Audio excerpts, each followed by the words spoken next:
Hi viewers, నమస్కారం. నేను మీ సిరి. Welcome back to నిన్ను కోరి. ఈరోజు కథ ప్రేమ పగల రణరంగం, ఎపిసోడ్ 41. మీ మనసుకు నచ్చే అత్యంత అద్భుతమైన కథ. కథ నచ్చితే లైక్ చేయండి.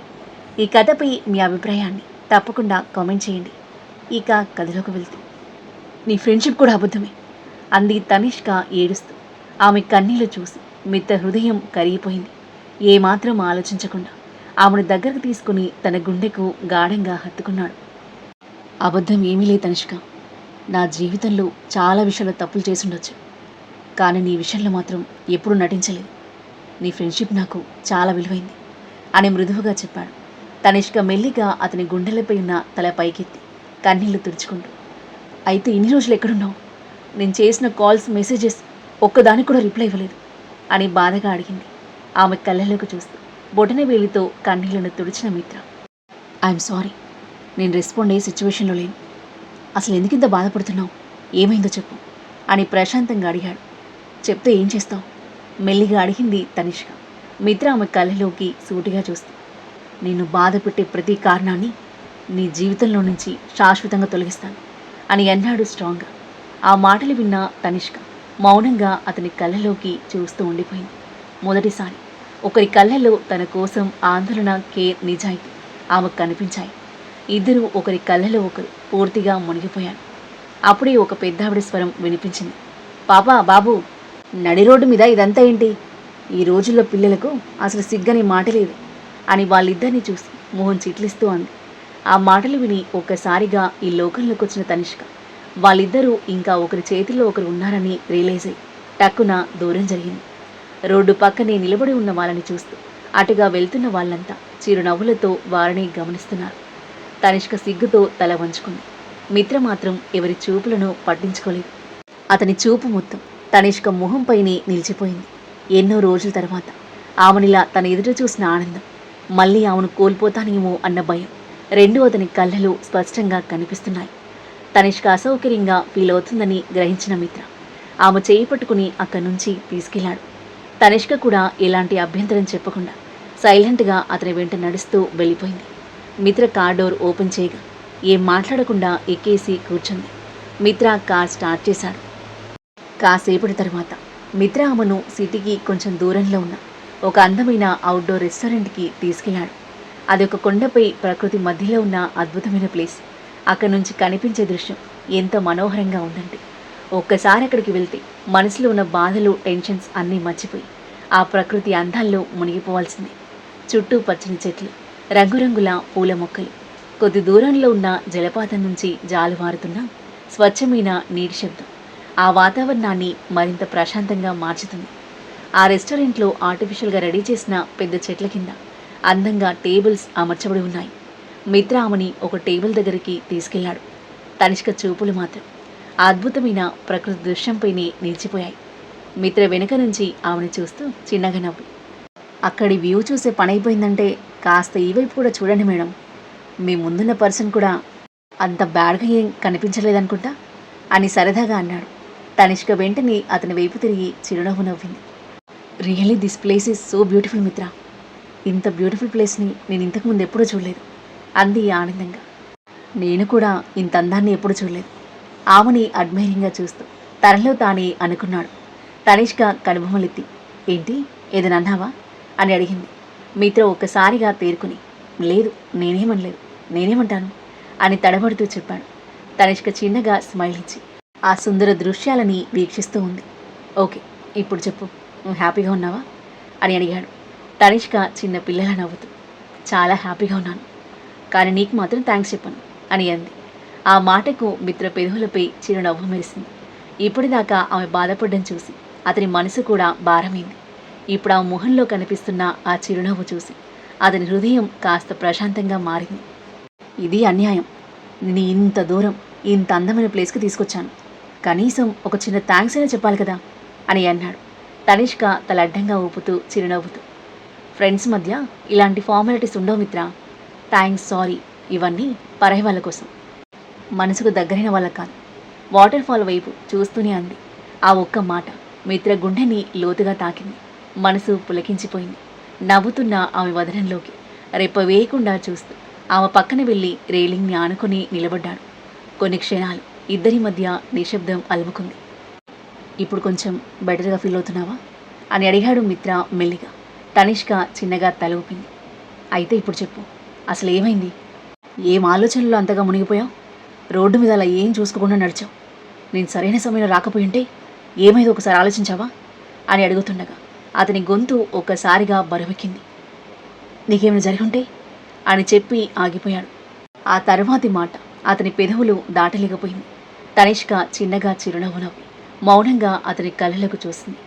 మిత్ర కూడా తన ప్రశ్నకు సమాధానం కోసం ఆమె కళ్ళలోకి చూస్తూ నిలిచిపోయాడు. ఏంటిది మిత్ర? ఎప్పటినుంచో నువ్వు నా గాడినైనట్టుగా ఇలా నాపై కోపడుతున్నావు? ఇంతగా కేర్ చూపించకు, ఇంతగా టెన్షన్ పడకు. నాకు ఇలాంటి ఆప్యాయత అలవాట్లేదు. ఇవన్నీ చూస్తుంటే ఏదో యాక్టింగ్ చేస్తున్నట్టుగా అనిపిస్తుంది. ఆ మాటలు విన్న మిత్రమోహం ఒక్కసారిగా బాధగా మారిపోయింది. అంటే నా కేర్ నీకు నటనలా అనిపిస్తుందా? నా టెన్షన్ అంతా నీకు బూటకం అనిపిస్తుందా అని అడిగాడు విస్తుపోతూ. తనిష్క కళ్ళల్లో నీళ్లు నిండగా వెంటనే తల అడ్డంగా ఊపింది. లేదు, అస్సలు కాదు. అదే నాకు భయంగా ఉంది అంది దుఃఖంతో పూడుకున్న గొంతుతో. తనని చూసి కలవరపడ్డ మిత్ర, తనిష్క నువ్వు అని ఏదో చెప్పబోతుంటే తనిష్క వెంటనే అతని మాట మధ్యలోనే ఆపేస్తూ, లేదు మిత్ర, ప్లీజ్ ఈరోజు నన్ను మాట్లాడినివ్వు. నిజంగా నాకు చాలా భయంగా ఉంది. ఇన్ని రోజుల తర్వాత నా గురించి నిజంగా టెన్షన్ పడి ఒకరిని చూస్తున్నాను. ఈ ఫీలింగ్ నాకు కొత్త, అందుకే భయం వేస్తుంది అని అంది. మిత్ర మళ్ళీ ఏదో చెప్పబోతుండగా, ప్లీజ్ మధ్యలో మాట్లాడకు అని తనిష్క అనడంతో ఆగిపోయాడు. తనిష్క అతని కళ్ళలోకి చూస్తూ, నువ్వు పదే పదే నీకేమైనా జరిగి ఉంటే అని అడుగుతున్నావు కదా. నిజంగా నాకేమైనా జరిగి ఉంటే ఎవరి లైఫ్లోనూ పెద్దగా మార్పు వచ్చేది కాదు. ఆమె కళ్ళ నుండి కన్నీళ్లు వర్షిస్తున్నాయి. మా ఇంట్లో మేము ముగ్గురు అక్క చెల్లెలం. నేనే పెద్దదాన్ని. మా వాళ్ళకు నేను గుర్తొచ్చేది మంత్ స్టార్టింగ్లో శాలరీ వచ్చి మనీ సెండ్ చేసే రోజు మాత్రమే. ఆ మనీ వెళ్ళినంత వరకే నేను వాళ్ళకి అవసరం. కానీ నేను ఎలా ఉన్నాను, టైంకి భోజనం చేస్తున్నానా, హెల్త్ ఎలా ఉంది, ఒంటరిగా ఎలా బ్రతుకుతున్నాను, ఇవన్నీ తెలుసుకోవాలని ఒక్కసారి కూడా ఎవరు అడగరు. ఒకసారి లోతుగా ఊపిరి పీల్చుకుని మళ్ళీ మాట్లాడడం మొదలుపెట్టింది. తన బాధ చూసి మిత్ర కళ్ళు చెమ్మగిల్లాయి. ఇక నేను మనస్ఫూర్తిగా ప్రేమించిన పర్సన్ తన మనసంతా ఇంకొక అమ్మాయికి ఇచ్చేశాడు. అందులో అతని తప్పేమీ లేదు. అతను నాకెప్పుడూ ఎలాంటి హోప్ ఇవ్వలేదు. ప్రేమించింది నేనే, వన్సైడ్లో. కానీ ఏం చేయను మిత్ర, అతను ఇంకొకరి గురించి మాట్లాడిన ప్రతిసారి నా గుండె ముక్కలైపోతుంది. ఆ మాటలకు మిత్ర గుండె ముక్కలైపోయింది. తను ప్రేమించిన అమ్మాయి మనసులో మరొకరు ఉన్నారని తెలిసి ఆ క్షణంలో అతని గుండె అనుభవిస్తున్న పెయిన్ అంతా ఇంతా కాదు. ఇవన్నీ చాలా ఉన్నట్టు నాకు ప్రపంచంలోనే అత్యంత దగ్గర నా బెస్ట్ ఫ్రెండ్ కూడా ఒక్కసారిగా కనిపించకుండా పోయింది. తను ఎక్కడుందో, ఎలా ఉందో, బ్రతికుందో కూడా నాకు తెలీదు. బహుశా నేను ఎవరి ప్రేమకి అర్హురాల్ని కాదేమో. నేను నా వాళ్ళు అనుకున్న ప్రతి ఒక్కరూ ఒక్కొక్కరిగా నన్ను వదిలి వెళ్ళిపోతున్నారు. నువ్వు కూడా ఒకరోజు వెళ్ళిపోతావు. అందుకే దయచేసి నాకు ఈ కేరింగ్ని అలవాటు చేయకు. చివరికి మళ్ళీ ఒంటరిదాన్ని అయిపోతాను అని చెప్తూ కంప్లీట్గా బ్రేక్ అయిపోయి 2 చేతులతో మొహం మూసుకుని వెక్కి వెక్కి ఏడవసాగింది. ఆమె ప్రతి మాట, ప్రతి కన్నీటి చుక్క మిత్ర గుండెని లోతుగా గుచ్చాయి. పైకి స్ట్రాంగ్గా యాటిట్యూడ్తో జాలిగా కనిపించే తనిష్క తన మనసులో ఇంత బాధ మోస్తుందని అతను ఎప్పుడూ ఊహించలేదు. ఆమె మాటల్లో దాగి ఉన్న ఒంటరితనం, నిరాశ, ప్రేమ కోసం పడే తపన అన్నీ స్పష్టంగా కనిపిస్తున్నాయి. తన సొంత ఫ్యామిలీ నుంచే ఆప్యాయత దక్కకపోవడం ఎంత బాధాకరమో, ప్రేమించిన వ్యక్తి కూడా తన వాడు కాకపోవడం ఎంత నరకమో ఆమె ప్రతి మాటలో అతను అనుభవించగలిగాడు. తనిష్క కన్నీళ్లు చూస్తుంటే ఎవరో తన గుండెని బలంగా నొక్కుతున్నట్టుగా మిత్ర కనిపించింది. అతని గుండె బరువెక్కిపోయింది. ఇక ఒక్క క్షణం కూడా ఆ బాధను చూడలేక మొహాన్ని కప్పుకున్న ఆమె చేతులను తీసేసి ఏం మాట్లాడకుండా ఆమెను తన గుండెలకు గట్టిగా హత్తుకున్నాడు. ఆ ఆకస్మిక కౌగిలితో తనిష్క ఒక్కసారిగా ఆశ్చర్యపోయింది. కానీ మరుక్షణమే మిత్ర చేతుల్లోని ఆ వెచ్చదనం, ఆత్మీయత ఆమె మనసును తాకగా అతని నడుం చుట్టూ చేతులు బిగించి అతని ఛాతీలో మొహం దాచుకుని చిన్న పిల్లల వెక్కి వెక్కి ఏడుస్తూ ఉంది. ఆమె ఏడుపు ప్రతి క్షణం మిత్రను లోపల నుంచి బ్రేక్ చేస్తుంది. ఆ క్షణంలో ఆమె మొహాన్ని తన చేతిలోకి తీసుకుని ఆమె కళ్ళలోకి చూస్తూ, నువ్వు ఒంటరిదానివి కాదు, నేనున్నాను. నేను నిన్ను ప్రాణం కంటే ఎక్కువగా ప్రేమిస్తున్నాను. నా ప్రేమతో నీ జీవితంలో ఉన్న ప్రతి బాధని చెరిపేస్తాను అని చెప్పాలనిపించింది. కానీ తన భావోద్వేగాలని ఎలాగోలా అదుపులో పెట్టుకున్నాడు. ఆ క్షణంలో తన ప్రేమను ఎక్స్ప్రెస్ చేస్తే తమ ఫ్రెండ్షిప్ మీద ఎఫెక్ట్ పడుతుందని అనుకుని మౌనంగా ఉండిపోయాడు. ఆమె తలని మెల్లిగా నిమురుతూ ప్రశాంతంగా ఓదార్చసాగాడు. తన ఛాతీపై జారిపడుతున్న తనిష్క కన్నీటి చుక్కలు అతని షర్ట్ని మాత్రమే కాదు, అతని హృదయాన్ని తడిపిస్తున్నాయి. ఆ కన్నీటి వెచ్చదనం ఆమె భరించిన ఒంటరితనానికి నిశ్శబ్ద సాక్షిగా మారగా మిత్ర గుండెలు ఆమెనిక ఎప్పటికీ ఒంటరిగా వదిలిపెట్టకూడదనే నిర్ణయం మరింత బలపడింది. కాసేపటికి తన మనసులోని భారం తగ్గాక మిత్రను వదిలి దూరం జరిగి కన్నీళ్లు తుడుచుకుంటూ మిత్ర వైపు చూసింది తనిష్క.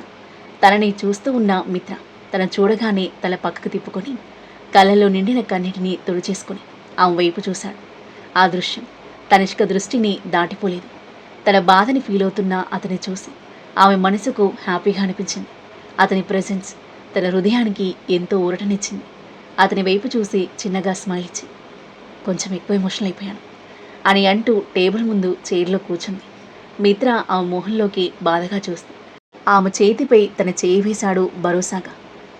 నీకెవరూ లేరనుకోవద్దు, నీకు ఈ ఫ్రెండ్ మిత్రున్నాడు. మా అన్నయ్యకి యాక్సిడెంట్ అయింది, అందుకే ఫోన్ చూసుకోలేదు. లేదంటే ఇన్ని డేస్ నీకు ఫోన్ చేయకుండా ఉండేవాడిని కాదు. తనిష్క షాకింగ్గా చూసింది. యాక్సిడెంటా? ఇప్పుడు ఎలా ఉన్నారు అని అడిగింది ఆందోళనగా. ఇప్పుడు స్టేబుల్గానే ఉన్నాడు, దేవుడి దయ వల్ల ప్రాణాలతో బయటపడ్డారు. హాస్పిటల్లో ట్రీట్మెంట్ జరుగుతుంది. Thank God. సారీ, నీ సిచ్యువేషన్ తెలియక ఏదేదో మాట్లాడాను అంటూ చెవులు పట్టుకుంది తనిష్క. మిత్ర నవ్వు. ఫ్రెండ్స్ మధ్య సారీలు థ్యాంక్స్లు ఉండవని ఇందాక ఎవరో అన్నారు అని అంటుంటే నవ్వేసిన తనిష్క వెంటనే నవ్వడం ఆపి, అంటే ఇప్పుడు నువ్వు హాస్పిటల్ నుండి ఇక్కడికి వచ్చావా అని అడిగింది. అవును అన్నట్టుగా తలూపాడు మిత్ర. తనిష్క కళ్ళల్లో నీళ్లు తిరిగాయి. ఎందుకు? ఎందుకంటే నాకు ఈ ఫ్రెండ్ కూడా ఇంపార్టెంట్ కాబట్టి. తనిష్క పెదవులపై చిరునవ్వు చేరింది. తనకి అతను ప్రియారిటీ ఇవ్వడం ఆమె మనసును టచ్ చేసింది. Sir, madam, order. బేరర్ రాగా ఇద్దరూ ఆర్డర్ ఇచ్చేసి ఫుడ్ రాగా తింటూ ఉన్నారు. కాసేపటి తర్వాత, తనిష్క, నీ బెస్ట్ ఫ్రెండ్ గురించి చెప్పావు కదా, అసలు తనకేమైంది అని అడిగాడు మిత్ర. ప్రీష గుర్తుకు రాగానే తనిష్క కళ్ళల్లో మళ్ళీ కన్నీళ్ళు చేరాయి. కళ్ళు మూసుకుని లోతుగా ఊపిరి తీసుకుంది. అది గమనించిన మిత్ర, సారీ, నీకు మళ్ళీ బాధ గుర్తు చేయాలనేది నా ఉద్దేశం కాదు. తన గురించి తెలిస్తే నేనేమైనా వెతకడానికి ట్రై చేయొచ్చు అని అన్నాడు. తనిష్క నెమ్మదిగా తల ఊపి, ఎవరో కిడ్నాప్ చేశారు. కిడ్నాపా? షాకింగ్గా చూశాడు మిత్ర. అవును, ఆఫీస్ నుండి ఇంటికి వెళ్తుంటే నైట్ కిడ్నాప్ చేశారు. తనని ఫైండ్ అవుట్ చేయడానికి చాలా ట్రై చేశాం, కానీ ఏ చిన్న క్లూ కూడా దొరకలేదు. ఈ పని ఎవరు చేసినా వాళ్ళని నా నుంచి ఎవరు కాపాడలేరు. నీ ఫ్రెండ్ పేరేంటి అని అడిగాడు మిత్ర. ప్రీష. తనిష్క నోటి వెంట ఆ పేరు వినగానే షాక్తో మైండ్ బ్లాంక్ అయింది మిత్రకి. తింటున్న వాడల్లా అలాగే స్తంభించిపోయాడు. ప్రీష నీ ఫ్రెండా? అతని గుండె బలంగా కొట్టుకుంది. చేతి వెళ్ళు తెలియకుండానే బిగుసుకున్నాయి. దవడ గట్టిగా బిగిసిపోయింది. విధ్వంస్ గుర్తొచ్చి కళ్ళలో ఒక్కసారిగా కోపం మెరిసింది. అతని గుండెలో మాటలు తుఫానులా ఎగిసిపడుతున్నాయి. ప్రీషా కోసం నువ్వు వెతుకుతూనే ఉంటావు, కానీ నీకు తెలియదు తనిష్క, నువ్వు వెతుకుతున్న ప్రీష ఇప్పుడు నేనుంటున్నా అదే ఇంట్లో ఉంది. ఒక రాక్షసుని కిడ్నాప్ చేయించడామను. కానీ ఈ విషయం ఇప్పుడు నేను నీకు చెప్పలేను. నిజం చెప్పేస్తే నువ్వు వెంటనే అక్కడికి పరిగెత్తుతావు. అది నీ ప్రాణానికే ప్రమాదం. విధ్వంస్ ఎంత ప్రమాదకరమైన వాడో నాకు తెలుసు. కళ్ళు ఒకసారి మూసుకుని లోతుగా ఊపిరి తీసుకున్నాడు. నన్ను క్షమించు. నీ కళ్ళలో ఈ బాధను చూస్తూ కూడా మౌనంగా ఉండాల్సి వస్తుంది. ఈ మౌనం నాకు శిక్షలా ఉంది. ప్రీష క్షేమంగానే ఉంది. తను అక్కడి నుంచి బయటికి పంపించడానికి నా ప్రయత్నం నేను చేస్తున్నాను అని మనసులో అనుకుంటూ తనని తాను తమాయించుకుంటూ తనిష్క వైపు చూశాడు. తనిష్క అతని సమాధానం కోసం ఎదురు చూస్తుంది. ఆమె కళ్ళలో ఒక ఫ్రెండ్ని కోల్పోయిన బాధ, ఏమీ చేయలేకపోతున్న నిస్సహాయత, చివరి ఆశగా తన వైపు చూస్తున్న నమ్మకం అన్నీ స్పష్టంగా కనిపిస్తున్నాయి. ఆ చూపును తట్టుకోవడం అతనికి చాలా కష్టంగా అనిపించింది. నువ్వు నన్ను నమ్ముతున్నావు, కానీ అదే నమ్మకాన్ని నిలబెట్టుకోవడానికి నేను ఇప్పుడు నీకు అబద్ధం చెప్పాల్సి వస్తుంది. అతని మనసు భారంగా మారింది. తనని తాను స్థిమితపరుచుకుంటూ, ప్రీష ఎలా మిస్ అయింది? చివరిసారి ఎక్కడ చూశారు అని అడిగాడు. డీటెయిల్స్ అన్నీ చెప్పింది తనిష్క. ఏమీ తెలియనట్లుగానే అంతా విన్న మిత్ర పోలీస్ కంప్లైంట్ ఇచ్చారా అని అడిగాడు. ఆ ప్రశ్న వినగానే తనిష్క మొహం ఒక్కసారిగా మారిపోయింది. ప్లీజ్ వాళ్ళ గురించి నా ముందు మాట్లాడొద్దు అంది విసుగ్గా. మిత్ర ఆశ్చర్యంగా ఆ వైపు చూశాడు. ఎందుకు? వాళ్ళు మనకు హెల్ప్ చేయడానికే ఉంటారు కదా. తనిష్క చేదుగా నవ్వింది. హెల్ప్? ఈ రోజుల్లో అందరూ కాదు, కానీ కొందరు పోలీసులకు తమ డ్యూటీ కంటే డబ్బు పవర్ ముఖ్యమైపోయాయి. వాళ్లకు మాలాంటి వాళ్ళ బాధ కనిపించదు అని అంది. మిత్ర గంభీరంగా ఆమెను చూస్తూ, తనిష్క ఏం జరిగింది, ఎదకలా అంటున్నావు అని అడిగాడు. తనిష్క కొద్దిసేపు మౌనంగా ఉండి, ప్రీషా మిస్ అయిన తర్వాత తన చెల్లి ఎన్నిసార్లు స్టేషన్కి వెళ్ళిందో తెలుసా? ఏమైనా ఇన్ఫర్మేషన్ దొరికిందా అని అడిగిన ప్రతిసారి ఆమెతో చాలా రూడ్గా మాట్లాడారు. హెల్ప్ చేయాల్సింది పోయి అవమానించారు. అప్పటి నుంచి నాకు పోలీసులంటే అసహ్యం అని అంది. తనిష్క, ప్రతి పోలీసు ఒకేలా ఉండడు. అవును, తమ బాధ్యతను మర్చిపోయే వాళ్ళు ఉంటారు. కానీ కొందరు మాత్రం తమ డ్యూటీ కోసం ప్రాణాలైనా ఇవ్వడానికి వెనకాడరు. వాళ్ళకి యూనిఫామ్ అంటే డ్యూటీ కాదు, ఒక బాధ్యత. ఆ మాటలు చెప్తున్నప్పుడు అతని స్వరంలో ఉన్న గౌరవం, నమ్మకం ఆమెకు కొత్తగా అనిపిస్తుంటే ఆశ్చర్యంగా అతని వైపు చూసింది తనిష్క. మిత్ర ఆమె చూపుని గమనించి వెంటనే, ఆ కేసు చూస్తున్న ఆఫీసర్ పేరేంటి అని అడిగాడు. పేరు తెలుసుకుని ఏం చేస్తావు? నువ్వు నాకు నిజంగా హెల్ప్ చేస్తావా, లేక మిగతా వాళ్ళలా ఓదార్చి వెళ్ళిపోతావా అని అంది. మిత్ర ఆమె చేతిని తన చేతిలోకి తీసుకుని, నిజంగానే హెల్ప్ చేస్తాను. నీ ఫ్రెండ్ని కనిపెట్టడానికి నా వంతు ప్రయత్నం నేను ఖచ్చితంగా చేస్తాను. ఎలాగైనా సరే తనని కనుక్కుంటాం అని అన్నాడు. ఆ మాటలు విన్న తనిష్క పెదవులపై చిరునవ్వు చేరింది. ఆమెకది సాధారణ ఓదార్పు మాత్రమే, కానీ మిత్రకు మాత్రం అదొక వాగ్దానం. ఇద్దరూ మళ్ళీ తినడం మొదలుపెట్టారు. తినడం ముగించి కాసేపు నైట్ వ్యూని వీక్షించి అక్కడి నుంచి బయలుదేరారు. ఆ ప్రయాణం మొత్తం ఇద్దరూ ఒక మాట కూడా మాట్లాడలేదు. కానీ ఆ నిశ్శబ్దంలోని ఒక కొత్త నమ్మకం, ఒక కొత్త బంధం నెమ్మదిగా రూపుదిద్దుకుంటుంది. కాసేపటికి తనిష్క ఫ్లాట్ ముందు కారాగింది. ఇద్దరూ కార్ల నుండి కిందకి దిగారు. బై మిత్ర, ఇప్పుడు నాకు చాలా రిలీఫ్గా ఉంది, థ్యాంక్స్ అని అంటూ మిత్ర చూసిన చూపుకి నవ్వేసింది. సారీ, థ్యాంక్స్ మన మధ్య ఉండకూడదు కదా అని అంటూ సారీ చెప్పింది రియలైజ్ అయ్యి గట్టిగా నవ్వేసింది తనిష్క. ఆమె నవ్వుని మైమర్చిపోయి చూస్తూ తనని తాను మర్చిపోయాడు మిత్ర. అతని చూపు గమనించి తడబడి నవ్వడం ఆపేసింది తనిష్క. మిత్ర కూడా తేరుకొని ఆమె చేతిని తన చేతిలోకి తీసుకొని, తనిష్క, నా జీవితంలో నిజంగా ముఖ్యమైన వాళ్ళు చాలా తక్కువ మంది. ఆ లిస్టులో నువ్వు కూడా ఉన్నావు. ఆమె చెంపపై చేయి వేసి, నీకు ఏ బాధ వచ్చినా, ఏ ప్రాబ్లం వచ్చినా షేర్ చేసుకోవడానికి నీకు ఈ ఫ్రెండ్ ఉన్నాడు, అది గుర్తుపెట్టుకో అని అన్నాడు. అతని ప్రతి మాట, ప్రతి చూపు తనిష్క హృదయాన్ని టచ్ చేస్తుంటే అతని కళ్ళలోకి అలాగే చూస్తూనే ఉండిపోయింది. కొన్ని క్షణాలకు తేరుకొని చిన్నగా స్మైల్ ఇచ్చి, ఇక వెళ్ళు, ఇప్పటికే చాలా లేట్ అయింది, నువ్వు వచ్చి మీ అన్నయ్య దగ్గర ఉండాలి కదా అని అంది. మిత్ర చిన్నగా తల ఊపి, ముందు నువ్వు వెళ్ళు అని అన్నాడు. తనిష్క చిన్నగా నవ్వి ఫ్లాట్ లోపలికి వెళ్ళగా తను వెళ్లే వరకు చూసి కారులో బయలుదేరాడు మిత్ర. వెళ్లే ముందు ఎంతో ప్రశాంతంగా, ఉత్సాహంగా వెళ్ళినవాడు ఇప్పుడు గుండె మోయలేని భారంతో తిరిగి వెళ్తున్నాడు. అతను ప్రేమించిన అమ్మాయి మరొకరిని ప్రేమిస్తుండడం ఒక కారణమైతే, తమ ఇంట్లో బందీ అయిన ప్రీష ఆమె బెస్ట్ ఫ్రెండ్ కావడం ఇంకో కారణం. అతని గుండెల్లో తుఫాను చెలరేగుతుంటే మెరుపు వేగంతో దూసుకెళ్తున్నాడు. ఆ తర్వాత ఏం జరగబోతుంది? ఈరోజు జరిగిన సంఘటన మిత్ర తనిష్కల జీవితాలని ఏ మలుపు తిప్పబోతుంది? వారి మధ్య ఉన్న ఫ్రెండ్షిప్ ప్రేమగా మారుతుందా? మిత్ర ప్రీష గురించి తనిష్కకు చెప్పిన అబద్ధం ఎలాంటి పరిణామాలకు దారి తీయనుంది? జరిగిందంతా మిత్ర దేవకి చెప్పేస్తాడా? అతని రియాక్షన్ ఏంటి? ఈ ప్రేమ పగల రణరంగంలో ఎవరి జీవితం ఏ మలుపు తీసుకోబోతుంది? అద్భుతమైన కథనంతో ఊహ కందని మలుపులతో ఎంతో ఆసక్తికరంగా సాగే ఈ కథ యొక్క నెక్స్ట్ ఎపిసోడ్ కోసం మన నెక్స్ట్ వీడియో చూడండి. కథ నచ్చితే లైక్ చేయండి. ఈ కథపై మీ అభిప్రాయాన్ని తప్పకుండా కామెంట్ చేయండి. మరిన్ని ఇలాంటి ఇంట్రెస్టింగ్ స్టోరీస్ కోసం మన ఛానల్ని సబ్స్క్రైబ్ చేయండి. Thank you for listening.